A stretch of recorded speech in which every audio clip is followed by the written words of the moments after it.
Hello and welcome to the European Resilience Initiative Center video podcast. A lot of things are unfolding in Ukraine, in the Russo-Ukrainian war.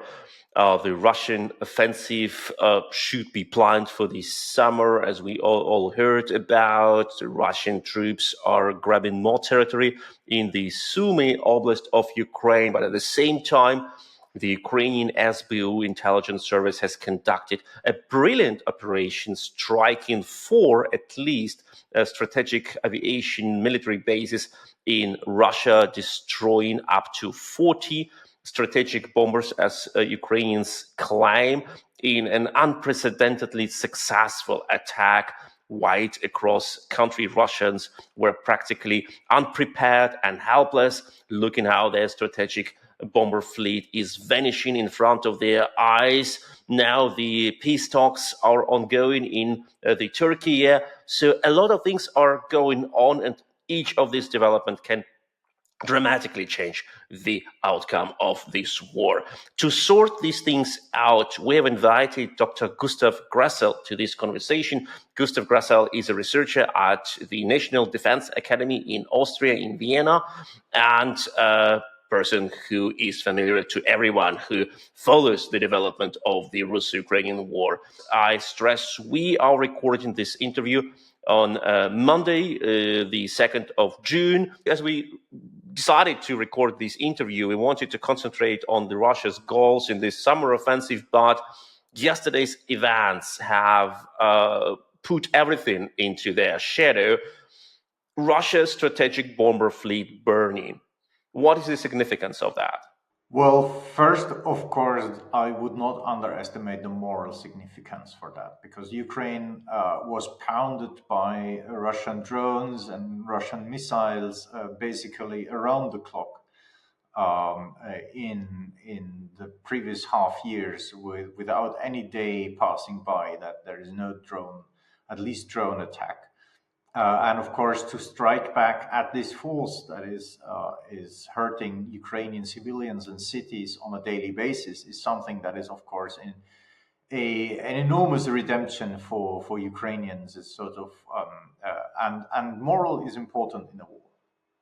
Now, the second thing is, of course, how much will it limit Russia's capabilities to further conduct the war or an offensive? Well, on this exactly, of course, I have to call for your patience, because we don't know yet how many bombers of which types and other aircraft have been hit.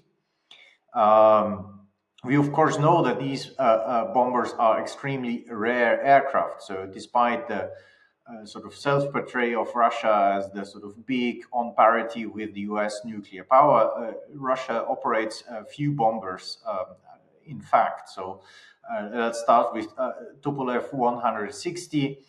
Basically, 16 Tu-160 are operated by the Russian Strategic Air Force, 9 out of which are the modernized M version, and they produce roughly one a year.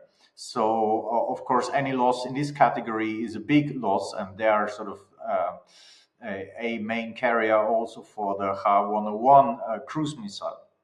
The other category of bomber we certainly know that there are losses are the family of Tu-95, so either Tupolev-95 or Tupolev-142. That's the naval aviation version of this aircraft. There are at least 4 lost aircraft we know from pictures. They're not produced anymore. Russia operates 46 or 47 of these aircraft, so they're not extremely numerous. And then, of course, Tu-22M should be or was reported to be targeted, but we don't know how many. Russia operates slightly below 60 of these aircraft, so also not all too many. But of course, we don't know the mix to which they have been targeted. And last but not least, we also have reports yet unconfirmed that A-50 early warning aircraft have been hit. And these are extremely rare aircraft. Russia has roughly 6 to 7 operational. And these, roughly comparable to NATO's AWACS, are extremely important for the Russian Air Force to coordinate Russian fighter bomber activities close to the front line, so launching glide bombs and keeping Ukrainian fighters away. They can look deep into Ukrainian airspace because they fly high above the ground. And they can also not only direct Russian fighters at intercepting Ukrainian aircraft, they can also direct S-400. They can provide target data for S-400 that have also a large range and can look into the Ukrainian airspace. And the furthest shot of a Russian surface-to-air missile against Ukrainian aircraft is more than 100 kilometers deep in Ukrainian airspace. So these aircraft are a significant threat to Ukrainian defensive fighter operations. Now, if they have 6 to 7 operational, you roughly need 3 to cover one area because you have to have a constant coverage of the area. So if the number drops below 6 aircraft, then actually Russia can permanently serve only one direction with aerial early warning coverage. And as said, as these are very useful to keep Ukrainian fighters away and to coordinate glide bomb attacks, glide bombs have become the major Russian mean for fire support on the front line. They have become more and more important because first, Russian artillery is deteriorating. Second, it's something Ukrainians have a really hard time to defend against. So if you reduce the efficiency of these glide bomb attacks, and if you increase the chance of Ukrainian interceptors actually targeting one of the fighter bombers and pushing them back, you decrease also the efficiency of Russian ground assaults at this time. But of course, we don't know how many A-50s have been struck, and we don't know whether they have been damaged or whether they have been destroyed and are beyond repair. If they are beyond repair, and if there are many, or at least a handful of them actually targeted and hit, then even for ground forces, it's a day for celebration. Absolutely. And what you have mentioned already is that it is a moral boost for Ukraine. For the first time, the operation of such kind, unprecedented worldwide, and the strike took place in the very heart of Russia's holy cow, nuclear triad. As the Russians say, they have a nuclear triad, the strategic bombers, nuclear-capable submarines, and ground forces with ICBMs. So one of these nuclear triad parts have been smashed. And if Ukrainians say they have destroyed about 34 or about that percent of nuclear-capable bombers, that is the largest strike on any aviation which has taken place any time in the world history of the country of that scale. That what really wonders me is that how long in advance this operation was prepared, 1.5 years, how reckless the Ukrainians used the fact that the Russians smuggle the electronic equipment from Kazakhstan, so import of the number of battle drones via Kazakhstan hasn't wondered anyone, and how precisely they operated this strike and how helpless Russian air defenses were. It looked like some air bases didn't have functioning air defense at all. They tried to shoot down the drones with machine guns. What does it say about the quality of Russia's military in the rare areas of the territory? Did Russia brought anything they have to the front, leaving the rear areas practically naked? So we have to distinguish two different sets of equipment that is used in this kind of small drone defense operations. the conventional air defense forces, they are good for intercepting conventional drones like long-range attack drones, cruise missiles, aircraft, etc. But for small drones, actually only a machine cannon can do something, and only if they have pre-programmed shells. And as far as I know, the Russians don't have these, at least yet. They have proximity fused cannon shells, but a small drone is too small to actually initiate the proximity fuse. So in that there are of not much use. But the striking thing is that they had no conventional drone jammers seemingly at these bases. And they didn't even think of switching off mobile phone reception and internet in the proximity of these bases. And that's something that is quite astonishing, because even in European countries in deep peacetime, for example, take London, the countries actually have drone jammers, selective drone jammers around civilian airports, because flying sort of civilians just flying around drones has interrupted air traffic for quite some reasons. And there are discussions on whether authorities, if sort of people for the sake of terrorist purposes try to pilot civilian drones into the proximity of aircraft so that they can get sucked into the turbines and destroy them, should be allowed to switch off a mobile internet, because this is used to steer these drones. So we have actually in peacetime countries even considerations on sort of small drone safety measures around air bases, around civilian airports. But here we talk about a country in war that hasn't prepared for a small drone attack, even around bases that host their nuclear deterrence bombers. And that's something astonishing, because if peacetime countries can figure out the threat, a country at war should at least. And they haven't, at least around two bases, they haven't switched down mobile cell phone communication once the attack started. Ukrainians were receiving data from the attack, even from very late fly-offs of drones.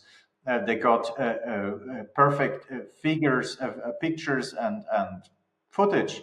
And this was transmitted via the cell phone net. So that is, of course, a stunning lack of preparedness that is, of course, mind-boggling. That normal, ordinary Tunguska or other short-range air defense systems could do, in the version that the Russians have them, could do little against small drones. That is, I think, was to be expected. But all the other lack of preparedness, that's astonishing. Now, what will Russia pull off capabilities from the front to further protect strategic infrastructure? Well, I guess so.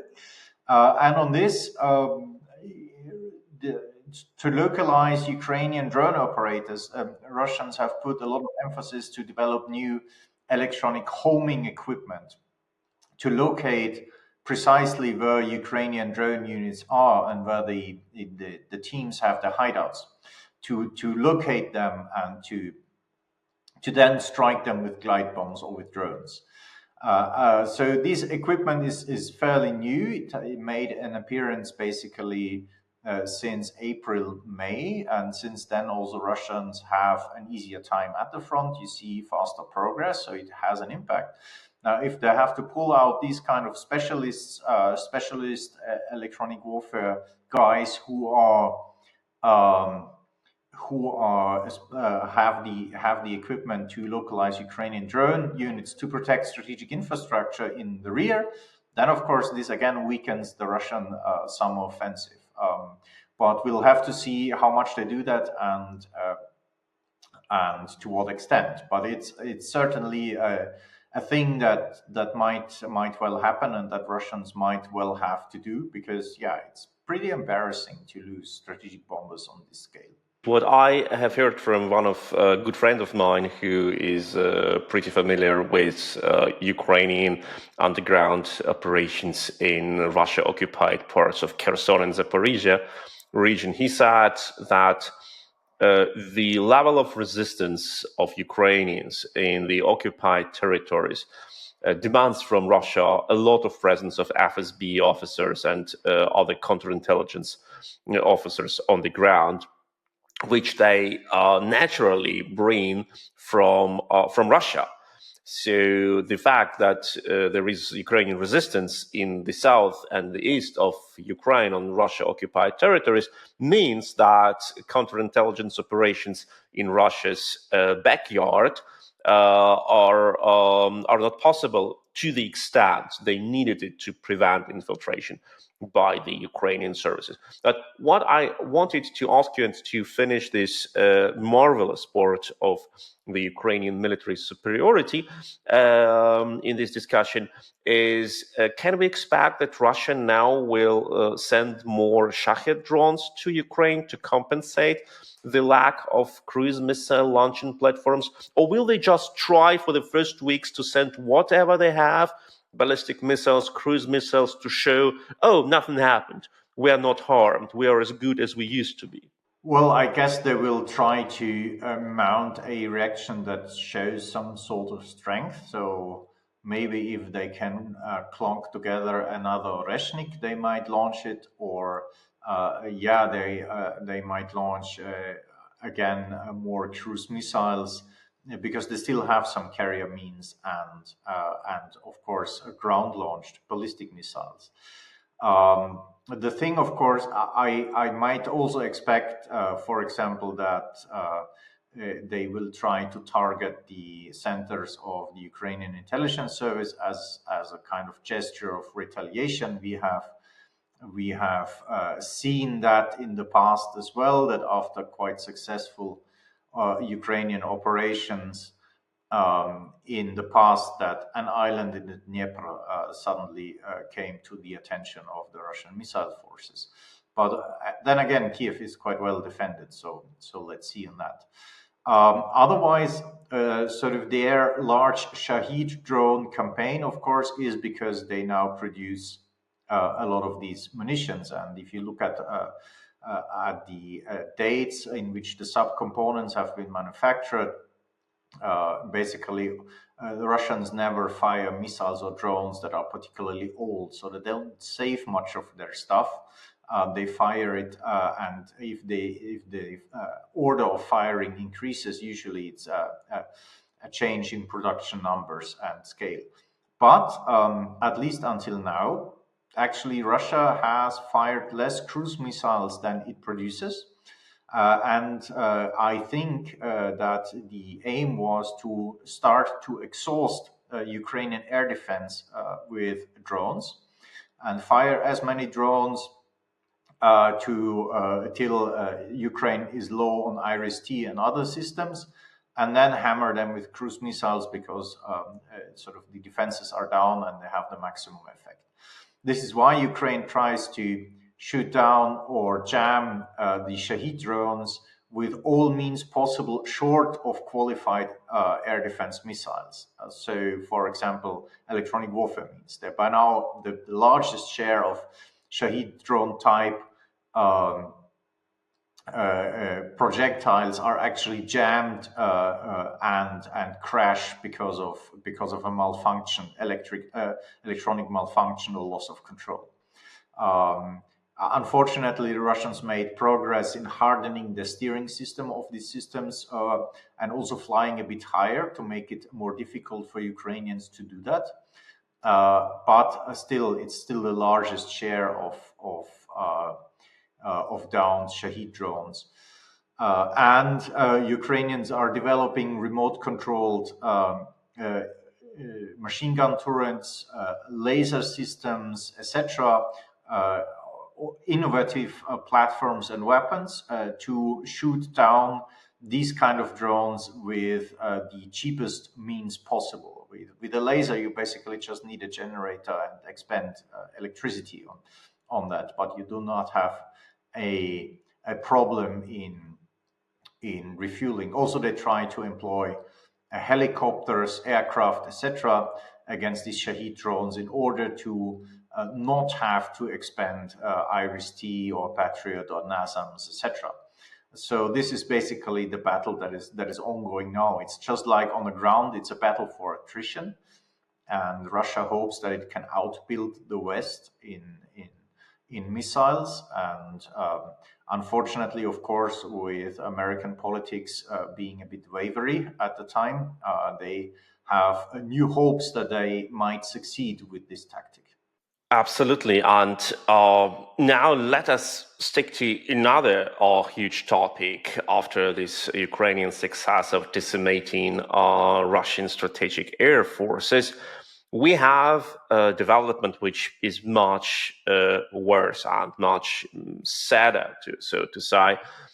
And this is Russia's offensive operation, which is unfolding right now in the northeast of Ukraine, and in particular on the border between Russian Kursk Oblast and Ukrainian Sumy Oblast.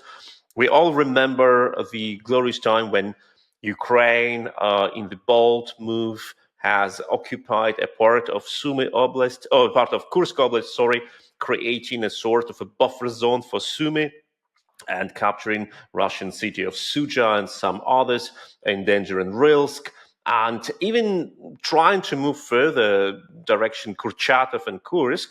But now, after a successful Russian counteroffensive using a lot of North Korean troops and a massive amount of optic fiber guided drones, the Russians have managed not only to push Ukrainians back, but also to occupy about 140 square kilometers of Ukrainian land. There was a lot of lie from the Russian side regarding the success, like this lie of encirclement of 5,000 Ukrainian troops, what Putin told Donald Trump, that has not been proved by any scale. But what the fact is now is that Russia is advancing towards Sumy, approaching a strategic height of the village of Yunakiivka. And if they go further, another 5 kilometers, 7 kilometers, they can even send drones to Sumy to terrorize the population, exactly as the Russians do it in Kherson, with what they call a human safari. Absolutely weird wording. So what is going on there? What is Russia's interest? And is Sumy the only direction of this endangerment? Well, for now, of course, offensive operations have kicked up in against Sumy Oblast, but there are also new troops arriving in Kharkiv, on the border to Kharkiv Oblast. So, in these two oblasts, we might expect further Russian offensive actions. And for those in the West watching, I mean, by offensives, we mean a creeping up of infantry assaults supported by glide bombs and artillery. It's not the kind of Battle of the Bulge or sort of armored, large-scale division-sized plus shock operation. The Russians are not capable of performing these kind of shock operations against a well-defended and drone-capable Ukrainian army. So it's going to be an increase in infantry assaults against Ukrainian positions. A lot of that is actually just sending soldiers into depth to scout where the Ukrainian line is and where they exactly are and where the minefields are, and then you kind of slowly dig trenches towards the Ukrainian line, crater the Ukrainian line with glide bombs, and then try to infiltrate it with infantry. But of course, we have these troop movements on the Russian side of the border that indicate that this will further increase. And we have, of course, the political language, both from Putin, who claims to construct a buffer zone in northern Ukraine, and of course of the Russian negotiation team in the so-called peace negotiations, who very arrogantly bragged about new oblasts that will soon hold a referenda about joining Russia. And that is, of course, something that is possible. Russia may stage some fake referenda in a few villages they have from an oblast and then claim it's theirs. They did basically the same with Zaporizhia Oblast and with Kherson Oblast, because they never controlled it fully, but they staged a referenda there. Also, Donetsk and Luhansk Oblast, especially Donetsk, they never controlled fully, but they staged referenda and basically created for them a fait accompli, which they try to force Ukraine to accept. So these are the political risks. The military risk, of course, is that Russia tries to overstretch Ukrainian defenses. So, as said many times before, this is a war of attrition. In a war of attrition, basically the fighting is by and large positional. Offensives are not conducted for the main sake of gaining territory. That's, of course, something that happens during offensive, but the main sake of the offensive is to exhaust the defender. That the defender, if being battered day by day by day by day by glide bombs and by infantry assaults and exhausted, that at a certain point the resistance will break down. At a certain point, the capabilities to mount an organized resistance will break down. And so the Russians try to force Ukraine to divert resources to many theaters, divert it to many directions, and by that exhaust Ukrainian defenders. We saw in May a lot of progress of the Russians basically west of Toretsk, a breakthrough that they have exploited. Why was Ukraine not capable of quickly containing such breakthroughs? Well, first, it's never easy. Second, of course, if you have to hold back reserves for the Sumy offensive and to stiffen the defense there, you do not have too many forces to really contain a Russian breakthrough. That is sort of one of the first effects this Sumy offensive had. It diverts Ukrainian reserves and capabilities. Also, it diverts drone capabilities. Ukraine has very capable drone units, and we saw that, for example, in last year's Kharkiv offensive that the Russians conducted. It was at the initial 2 days successful, but then Ukrainians quickly moved very experienced drone operating units from the Donbas up into Kharkiv, and they were very capable in quickly containing, slowing down, and then containing the advance of the Russians. And then, of course, you had a very hard infantry fight around Vovchansk, etc., that slowed the Russians down further and then grinded them to a halt. But of course, yes, the drone capability of Ukraine has increased, but still, it is a further direction they have to care for, and a further direction that drains resources. That's the Russian plan. Now, will it succeed? It may not. What we have to keep in mind is, in a war of attrition, both parties suffer problems. So Ukraine has a problem with infantry. A lot of their lines are very thinly manned. Russians have a problem with armored vehicles, that they have lost far too many. They have to conserve now.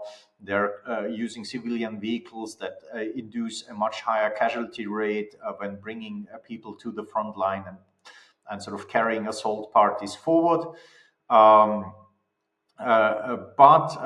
sort of at the end, Russia thinks that Ukraine deteriorates faster than they do. Now, we don't know, because a lot depends on supply. Europe, for example, on artillery ammunition, on further howitzers for Ukraine, CSARs, etc. Here, Europeans made a lot of progress. We might be able to support Ukraine on that even without the Americans. On air defense, we might be able to buy something from the US that sort of continue or will allow Ukraine to continuously put up resistance. On armored vehicles, I hope that there are some vehicles still coming forward from Europe. I hope there will be more than are just planned. But that will allow Ukraine to sort of reconstitute or maintain a certain amount of armored reserves, which despite all the dominance by drones are still important for local counterattacks, etc. And having lower casualties in infantry when delaying or counterattacking. And as said, Ukraine has a shortage in infantry. They need to preserve them. And of course, Ukrainian drone capabilities will further grow. There's new finances allocated to it,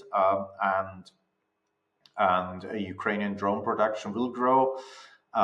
So at the end of the year, actually, Russia might end up more exhausted than Ukrainians. So if that happens, then Russia has actually overstretched, because they have then many vectors. They are in the very west, in Sumy, in the very east. And if you have a too thin force for a too long front, you basically may suffer counterattacks like in 2022 in Kharkiv, where basically Russians were not prepared on this section of the front, and they had insufficient forces to cover the very long front they have. So yeah, this is something that of course we will need to have a close eye on, and that I urge all Europeans here to understand the importance, especially this year, of military supplies to Ukraine, because in this race of attrition, if Ukraine does not, like the Russians hope now, retreat faster than Moscow, then actually windows of opportunity for Ukraine might open up again. And speaking of drones, that is how a typical drone looks like for Ukraine. This is a 10-inch drone. This kind of drone we supply to the Ukrainian units to conduct all possible types of missions. And this is exactly what we are currently supplying to the 225 separate assault regiment and to the Rubish Brigade, the 4th Rubish Brigade of the National Guard. And if you want to donate for these drones, you can use the links, PayPal links in the description of this video, or you can send transfer via bank transfer. The data is also in the description of this video. Just mention in the donation description if you want it to be sent to the 225 regiment in Sumy, or you want to send it to the 4th Brigade National Guard, so the donations would be identified and respectfully allocated. So this is a beautiful drone, like with a hardened carbon frame with 4 powerful motors. Here comes a battery which allows this drone to fly up to 40 minutes. And it is also hardened in countering electronic warfare of the Russians, so it doesn't fall where you don't need it to fall down. So please donate if you want to have your personal impact on support of the Ukrainian army without waiting for your government to do so. If governmental officials watch this, how can European governments support this effort? Not only by donating money, but also by allowing specialized electronic equipment enterprises like, for example, Hensoldt in Germany, to supply and support and cooperate with the Ukrainian defense sector. Because for Ukrainians, for example, to detect the Russian drone operating centers is equally important as for the Russians to detect the Ukrainian ones and to degrade Russian drone capabilities. Also, for example, repeaters. As you said, the drone can fly for 40 minutes, but how deep it can fly into Russian territory depends on the strength of the signals. And repeater drones, so drones that fly with a repeater that can relay the command signal, are extremely important to increase the range of these drones into the Russian rear, because it's not a matter of flight time, it's a matter of range of the transmitting signal. And Europe produces some military-grade repeaters, but they are for now not graduated for export to Ukraine. Ukrainian drone units could make a lot of use for these transmitting sensors because they would allow such drones as you just shown, a 10-inch drone, to fly much further into the Russian rear. And if you talk, for example, foiling a Russian assault, you can then target the artillery systems that support the Russian assault. You can then target the reserves and the next advanced party long before they can actually reach the front line with their vehicles or their equipment. And that is extremely important for Ukraine to have this kind of layered strike zone to not only deal with the Russian equipment on the front line, but also behind the front line to have a high attrition ratio and to be as lethal as possible.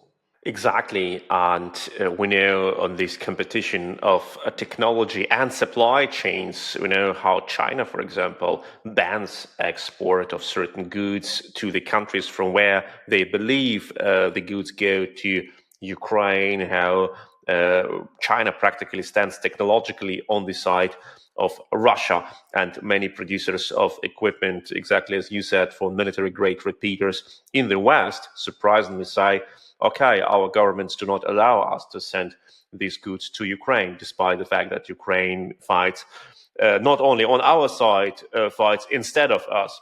And it's also from the supply chain resilience. I mean, this is our chance to get to boost our own industry in transmitters and in electronic parts independently from China. So this is sort of beyond Ukraine and beyond the current war. This is a really important issue because like it or not, drones are here to stay, and there needs to be a Western and European manufacturing capability in these parts.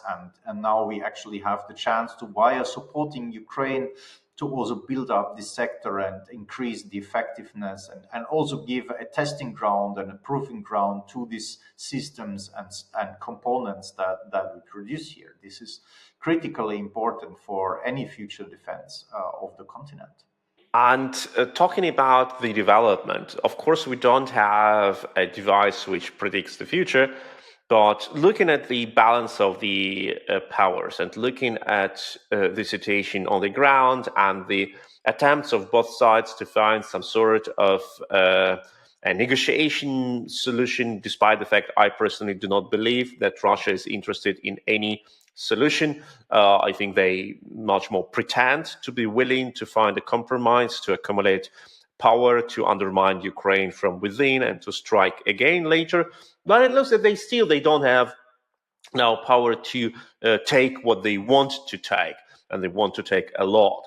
What is the development and most realistic development for the next months? We know last year both Russia and Ukraine promised a huge offensive. It didn't came to that development. Now Russia seems to advance in the south and in the north, but we don't know how sustainable is their offensive. And you have named the technological development also on Ukrainian side. And we know that Russia's offensive can stop as fast as they have started, leaving Russia with another 10 or 20,000 dead soldiers. Will this year be, or this summer, be another summer with development around one village or two, about like 10 kilometers advance, 15 kilometers advance? So let me first tackle the negotiation issue. So I fully agree with you that they will not produce any results. Russia is only engaging in this negotiation to have any sort of negotiations because they know that Donald Trump demands negotiations and will not deliver another military assistance package to Ukraine as long as there is some kind of negotiation ongoing. So the Russians want to negotiate, but they don't want to conclude anything. Neither peace, nor ceasefire, nor temporary relief. They want to hammer on and to use negotiations as a tool have a more effective fighting on the front because there are no American weapons, but full Russian weapons with Chinese support and North Korean support. And that brings them to victory closer and to victory cheaper. That's the Russian negotiation goal. Ukraine, on the other hand, of course, also conducts negotiations in order to demonstrate to Donald Trump that, look, it's the Russians that don't want. So Ukraine, to my feeling, also is to a certain a point exhausted, and a larger part of the population would actually agree to even a temporary ceasefire than on part of the Russian population, but they're not going to get it because Moscow still wants a victory on their terms, which is Ukrainian capitulation and transforming Ukraine into a Russian puppet regime, which Ukrainians will not tolerate, and where Ukrainians will survive that. Exactly to prevent this, we are fighting. So the fighting will go on. How it will go on? Well, I fear that the coming month for Ukraine will be very hard. There will be an elongated front line in the north and in the east. We saw some Russian breakthroughs already that they're exploiting. Of course, not on an operative level. These are all tactical breakthroughs. They will accelerate Russian advances for some time. Then Russian advances will stall out for some time. They hammer till they achieve somewhere a breakthrough. Then it will accelerate it a bit, and then it will stall out again. The important thing will be the replenishment of forces and the attrition rate. So how much casualties can Ukraine induce on the Russian side, and how much can it reconstitute its own forces? And this is becoming increasingly difficult actually to analyze and to see from abroad, because before that, actually, armored vehicles were a good indicator on how good or how bad a party does. Because both sides, of course, used in attacks, counterattacks, delays, and defense armored vehicles, and the loss rate gave us a countable indication on how well a defender was doing against the offender and how good things are going. This, of course, is not longer the case. Both parties basically need to conserve the armored vehicles they have. Russia, because they are running out of Soviet stockpiles, they still have quite a lot of armored vehicles, or at least sort of one kind of full set of infantry fighting vehicles and tanks. But if they would waste it like they wasted their armored vehicles in 2024 on the same scale and pace, they would run out of armored vehicles by the end of this year. So they are holding them back in the hope that maybe a bigger collapse of Ukrainian resistance will allow them to field these vehicles to the front line and exploit a breakthrough on a larger operative scale, which is actually unlikely to happen, but still that's the plan. But they're not using it on a daily basis. On Ukrainian side, the last big use of mechanized vehicles was Kursk, unfortunately with a high rate of attrition for the Ukrainian side, and Ukrainians, with the Americans out of the equation, new Bradleys coming in, don't know how long they have to last on the current stock of armored vehicles, so they also try to avoid using them as much as they can. Of course, Ukrainians pay a higher attention to preserving the lives of their soldiers, so they're still using them, for example, for evacuation, for rotation of very exposed posts, etc. But they try to avoid using them as much as they can in order to preserve these vehicles for critical situations. So it's very hard to judge the attrition rate from the outside. Where the kind of progress, the tactical change happens is predominantly the drone wars. On the Russian side, we see the mass application of fiber optic guided drones as very effective, unfortunately, a means of striking Ukrainian positions, also to lay ambushes. So they sort of let drones land close to a road where Ukrainians supply or evacuate they're wounded. And then once they see a Ukrainian vehicle, the drone hovers up again and then starts to strike the vehicle. This is used to cut off Ukrainian supplies to the front line. And if you do that with a fiber optic drone, then there is no warning on the Ukrainian vehicle, because all the vehicles have drone warning equipment, and some also electronic warfare drone defense systems. But if it's a fiber optic drone, of course, there is no notice in the vehicle that there's a drone close by, or an indication of the direction in which the drone will approach. And that again increases the casualty rate on the Ukrainian side. Ukrainians also learned a lot in especially training a lot of drone operators who now are very skilled. They started actually in late 2023 to really increase and professionalize the drone training, which before was done by volunteers, by tech geeks, by kind of people who knew from home, and sort of now they really have drone schools operating at a high pace. A lot of drone operating crews are now very familiar also with the kind of infantry, artillery, mechanical side of battle warfare, so they can very good synchronize their actions. They're still in demand of special parts for electronic warfare, for electronic homing to detect the Russian drone and reconnaissance systems. And of course, they're trying to catch up on fiber optic drones. And here the battle basically, and of course on interceptor drones to intercept Russian reconnaissance. That is sort of the crucial fields where the technological battle will, and also the doctrinal battle will go on and will intensify over this year. Ukraine will be on the defensive. That is the sheer dictate of basically of mass of equipment and stuff. But Russian superiority is not that large. As I said, armored vehicles are not used. Artillery, Russia still enjoys artillery superiority, but by far less than at the beginning of the war. Ukraine is able to, because of there is a mass production of Bohdana, and there are also increased French and Czech deliveries, also to re-equip units that had Soviet artillery systems with new Western 155 millimeter artillery systems. For these, ammunition supply now is better than for the Soviet calibers, and so this also increases the availability of artillery fire across the front line.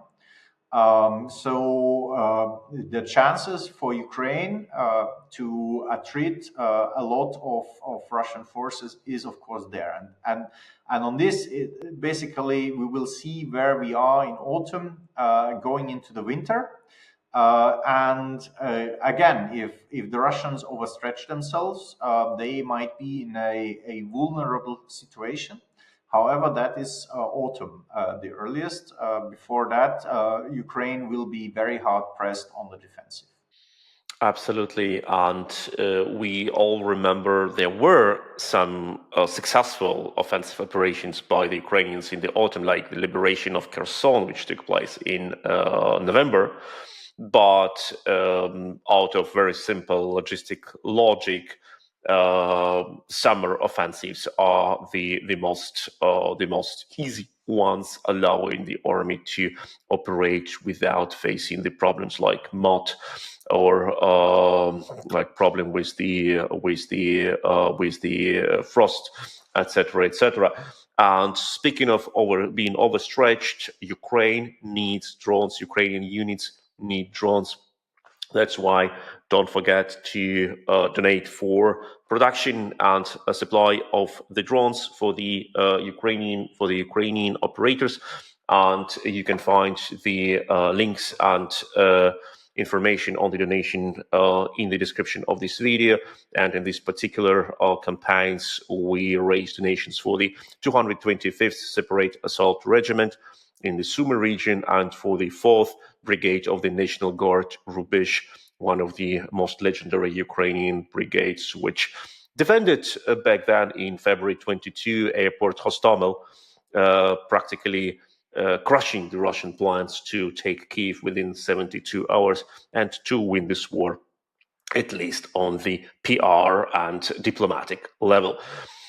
Thank you so much. It was Dr. Gustav Gressel, who is amazing as always, explaining complicated things very professionally in the level that every person can get what it is about. And as far as I remember, most of the, if not all of the forecasts of Gustav were proven to be correct. Very seldom quality for a military expert who needs to analyze the situation amid the fog of war and lack of information from the other side. Thank you, Gustav. It was amazing as always, and take care.